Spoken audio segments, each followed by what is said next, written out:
Coles, and Senator Marco Rubio joins us. Senator, once again, it's great to see you. Thanks for joining us this morning.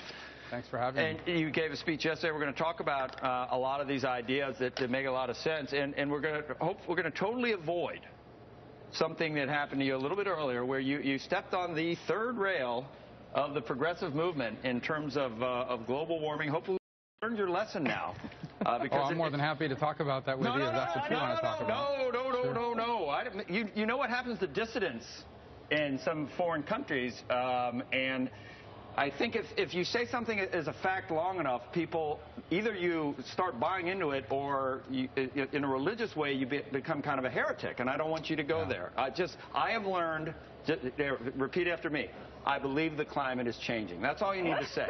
I've actually said that. What I don't believe is these laws will do anything about it except destroy our economy. I saw you backtrack on it. You actually... Oh, I didn't. No, I actually said the same thing I said before. On anthropomorphic global warming, on whether man is responsible for global warming, I think it's okay for you to be skeptical about that. But in this day and age, you're not allowed to be skeptical. You're not even allowed to... Most of the time, science over the years, you were allowed to express skepticism. That's what science was all about, but not anymore, just so you know. You can't make speeches at colleges anymore. No. So I'm just giving you some advice. Take it from me. Just say, I believe that the climate changes, and leave it at that. It's not worth it. But I do not believe that these laws will do anything about it. I'm not going to help destroy America's economy. You know what? I'm not saying anything else. I understand. I know they're watching. There's Soros-funded groups that watch, and I watch every word now. So let's talk about... But do they have a Nielsen box? That's all I care about. I don't know.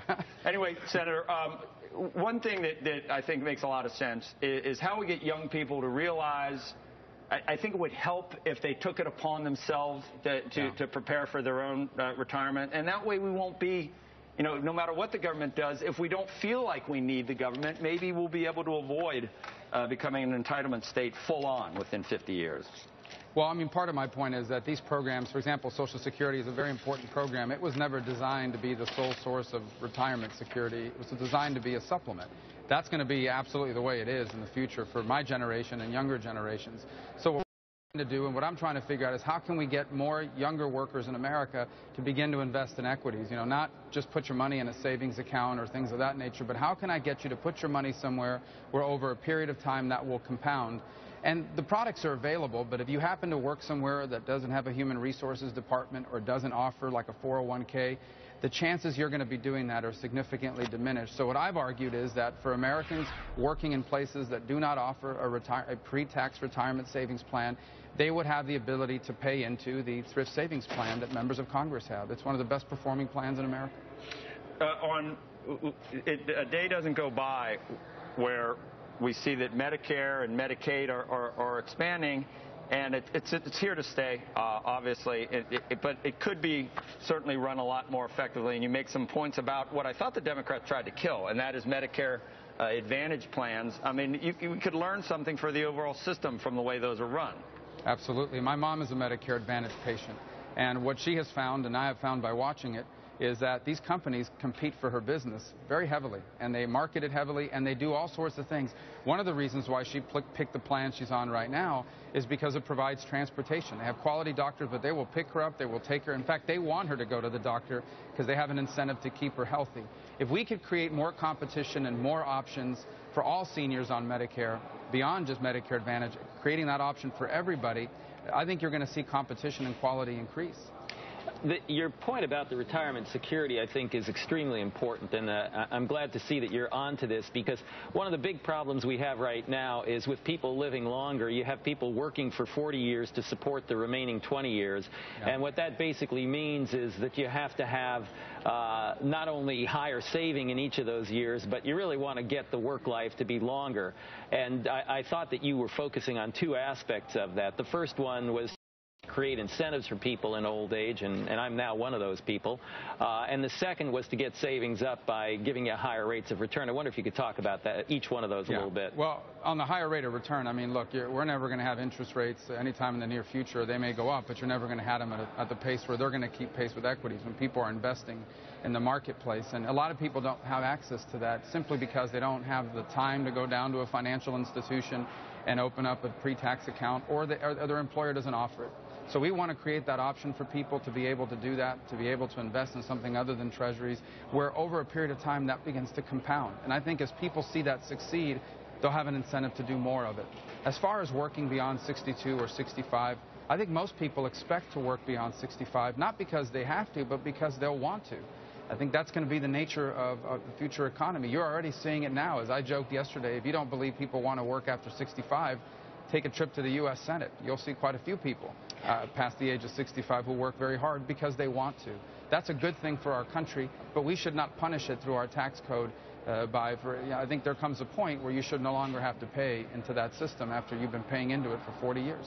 Is there a danger, Senator Rubio, that people look at your plan and see it as a sort of a baby boomer appeasement plan for someone who's thinking about running for a higher office? I mean, I didn't see a lot in there about how we get younger people to save more money, how we get younger people to invest money, say, in education and skills, which are, really going to be quite important to holding up all these folks up there who are going to be needing health care and who are going to be worried about their retirement. Well, first, I've actually already rolled out an agenda on higher education, which I believe is critically important in the 21st century. All the mid-level jobs, middle income, higher income jobs of the 21st century, all of them are going to require some level of advanced skill acquisition or education.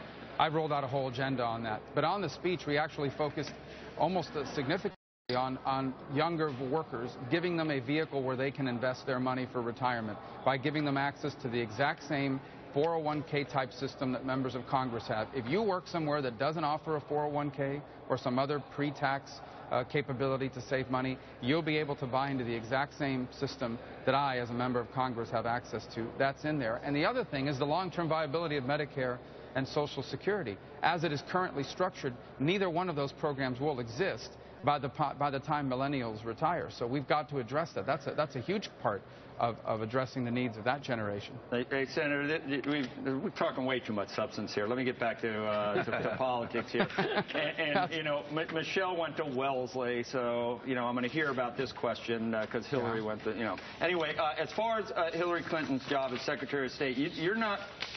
The record itself, Benghazi notwithstanding, you question whether she would get a passing grade as Secretary. I do. I think the foreign policy of this administration has been a failure, primarily because it was premised on a failed notion, and that is that somehow if the U.S. stepped back from the world, that other countries would fill that void in a positive way, and that's not been the result. What we have learned from this experience is that while the rest of the world doesn't like to be told what to do by America, they expect us to lead, and they want America to lead. They understand that we're uniquely positioned to create a coalition of free nations who will do things like protect freedom of navigation in the seas or the respective territorial boundaries. And in the absence of that, you see the chaos you see all over the world. And she was at the State Department when all this was happening. For Republicans to avoid snatching defeat from the jaws of victory in 2014 in this election coming up, what do you do with these hearings? Go full bore? You tread lightly? How do you handle that? What do you do with Lois Lerner? Right? Well, I expect it'll be run in a very professional way. I think this is a fact-finding operation. It shouldn't be theater. I don't think that's what they intend to do. If you see the people they've appointed to it, these are serious thinkers and workers. These are not necessarily showboats that are doing it for television exposure. Look, here's what we know for a fact. We know two things. First, we know that there was a long history of credible reporting that the situation in Benghazi was very dangerous. We know that the Red Cross and the British and others had left Benghazi because they felt they couldn't protect their personnel. The U.S. decided to stay. That's a questionable decision. Assuming you stay, you have to put in place significant security resources to protect your people and to extract them. We did neither. Who is responsible for that? Who is going to be held accountable for that mistake? Because so far, nobody has been. I think that should be a significant part of this inquiry. And the other is, the White House made a decision to go to the American people and tell them in the early stages after this occurred that this happened because of a video. They didn't want to say that it was because of terrorism, because if you recall, their narrative during that time was that terrorism was on the run. Senator? They also need to be held accountable for that. So Joe brought up the Wellesley thing, but I'm also a Cuban-American. Oh, good. And it would be great to see a Cuban-American president. You going to run? I don't know if I'm going to run yet. I'll know by the end of this year or early next year. Because I also, my Senate term is up as well, so I'll have to make a decision whether I want to stay here in the U.S. Senate and continue to make a difference or run from another spot. She has to decide. We'll see.